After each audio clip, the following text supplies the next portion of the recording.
Oh, it was good. I mean, it was simple. Coach Rule.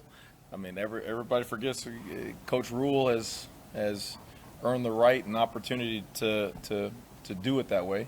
Any which way he wants. And so went in there and we talked about it, and he said, "How does this look?" And I said, "That looks cool. Let's do it." So quick, easy, simple. Yeah. What about how you give them to the players? Practice, hang them in their lockers? They were in their lockers. Yeah, they were in their How do lockers. you arrive at some of the decisions? I mean, there's obviously some situations where you might have a coach start. How do you kind of Yeah. decide on who it will just be 11? Yep. Kind of your thought process and how you went about your first time. Yeah, it was just what we thought the 11 that we are anticipating going out there and starting. Didn't want to try to give out more or less. Just hey, the 11 guys we anticipate starting is hanging up in those guys' locker, and kind of go from there. Yeah. What were some of their reactions, especially some first-time watchers? Yeah, they were. You could tell who they were because when they came out there, they were extra smile. I don't know if it was black shirt or the single digi. You know what I mean? Because they kind of went hand in hand, but they were excited. And it's cool when you ask the young men about it, the first time they ever got one, and they're able to rattle it off like that. So it means something to them, and it was exciting to watch those guys yesterday walk into the indoor and then see it on them and have a smile on their face because I know they know what it means. Yeah. With so many just so different for guys, how exciting is that of what they've done this offseason? Yeah, I mean that's a testament to a lot of people. That's a testament to them and what they represent, and then obviously buying in and adopting what the program is about, what Coach Rule preaches daily, what Coach Campbell preaches in the weight room. A lot of times you mistake the talk with the application. Coach talks about the adopting, and those guys were good guys. I mean, you look at it; those were low maintenance, blue collar young men who care about this place. So it's actually a treat to see them rewarded for it. And again, there's a lot of young men who, when it was voted upon, could have gotten those jerseys. So it's fun to watch those guys. And then for those other guys who got a lot of votes as well, it's something where now they're competing to try to get it later on, or all that kind of stuff. So yeah. With the black shirts too, is that sort of a week-to-week thing, or is that viewed more as a season-long? No, that's a week-to-week deal. I mean, you want to make it special. You want to keep guys competitive. You want to make sure that they understand, like, hey, this is something just like all of us, right? It's 1-0. Win the rep right now. Let's concentrate on the day and represent what that's supposed to represent as of right now, and then we'll move forward with it. So. Do you anticipate keeping that at 11, or could you see a situation where somebody beyond the 11 earns it? Right now it's 11, and then if something changes, or coach has said if there's like that other guy who's going to go in the game like that, then we'll talk about it. But right now, first time through, let's keep it at 11. There's a lot of talk about how Minnesota doesn't know what you guys are going to do. Do you personally kind of buy that, or do you think they have a pretty good idea based on not only a coach that they hired, but facing your defense? Yeah. I know you weren't there, but they faced the defense. Yeah, they faced the defense. They got the film. Actually, I believe one of their secondary coaches was on staff with me for the last couple of years. So they'll have an idea. They'll have a general idea of how things work. But again, it's more so how the guys execute than the schematics of it. So. How has the execution been of what you're asking them to do? Not just the technique part, but the actual execution of the scheme. It's been going well. I mean, the young men, they've done everything asked, and it can always be better in terms of from the coaching staff, in terms of teaching it. If there's an issue, seeing it right away, getting it changed for the game, or on my end, eliminating what causes confusion. So that process is still ongoing. I mean, today we put in some new things, tweak some stuff like that, but after a certain time, it's all about eliminating problems and letting them play fast. So that's still going on. Tony, kind of along that, is there a point where the hay's kind of in the barn, like the night before or so, or are you thinking about stuff even the day of the game that you can tweak or whatever? Never. Like, I mean, we got a hard cutoff of like, hey, no more. That's it. Let them go play. I mean, they've had they've had over 6,000 reps at playing, at defending passes, defending the run game, all that kind of stuff in the calls we've been doing. So it would be crazy to put those guys in a situation where now all of a sudden you're inventing stuff the day before the game that they haven't put on the grass. You know what I mean? That's not a smart thing to do. Not to go guy by guy at this point, but Chief Borders gets a black shirt. Just what have you seen out of him? And it's he's developed in that jack spot. Yeah, consistency. You know, there's a lot of guys, again, deserving of the 11, but at that time when the decision was made, it was like, okay, well, who's been the most consistent guy? And like I said, Chief has stood out with his attitude and his effort.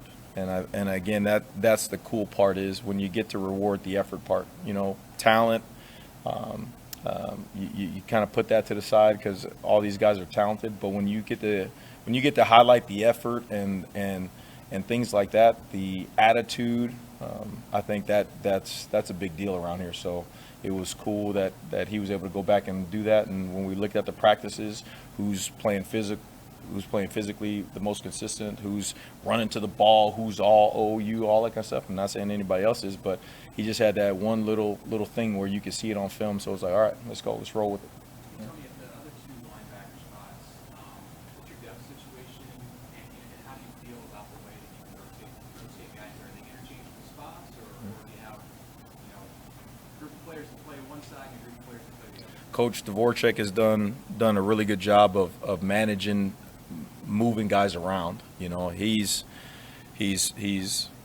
done a really good job of teaching to where some guys now, like Javen, is starting to show up and starting to make a lot of plays. You know, guys being able to play the jack, moving over Makai, getting him reps at all three spots, showing some versatility, moving guys around in practice with all the reps we're getting. You know what I mean? So it's more so they've been intertwining all their skill sets so we can put guys at any one of the spots out there. Yeah. Who's the guy or two out of those 11 that you feel like maybe is coming furthest from the spring in terms of that consistency that you're talking about? Ooh, furthest? I would say, I'd probably say Blaze is up there, just because he's an OOU guy. He's a guy that you root for. He's a guy who's been here and low maintenance, does everything right. And to see him put himself in a position to work his body with Mitch and Corey with the injuries and all that kind of stuff like that, to get to this spot where he did that, I think that's a big time. Deshaun Singleton as well, he's a guy who made plays and you're always flashing because his athleticism and his size and how rangy he is, and to see him do it consistently over and over and over again, that's really cool to see. So those two guys off the top of my head, yeah.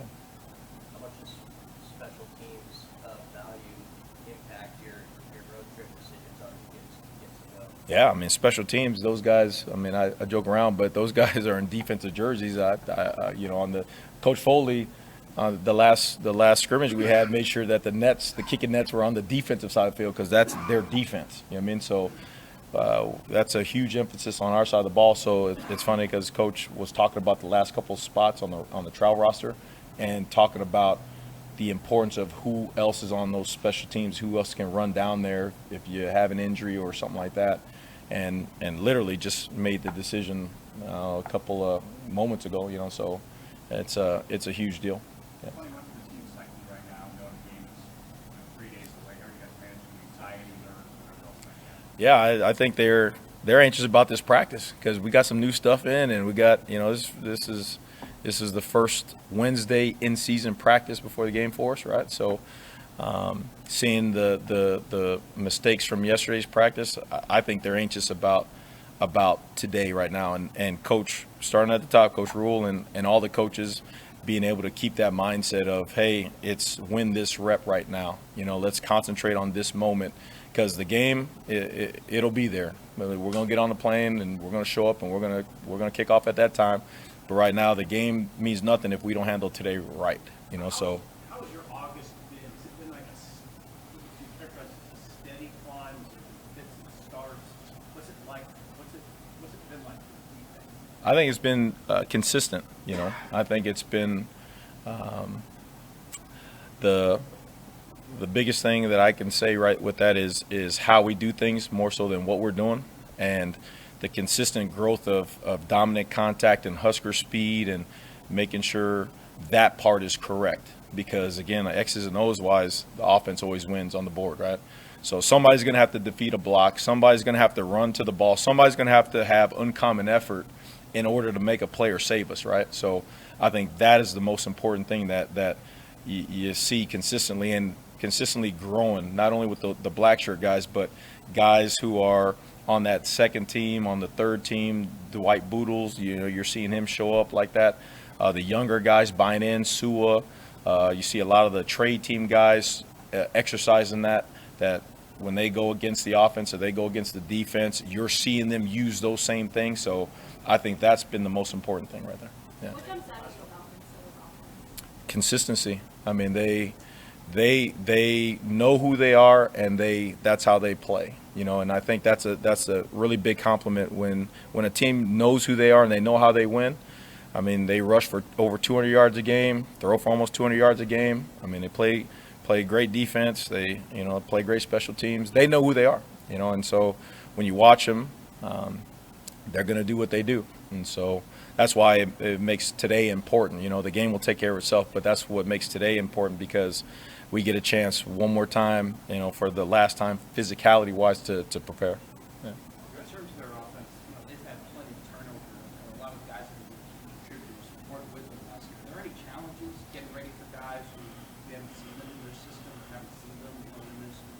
I mean, the system in terms of like the versatility we're showing on defense, it's gonna be the same deal. You know what I mean? I mean, they lose a couple old linemen. They still got some really good tight ends.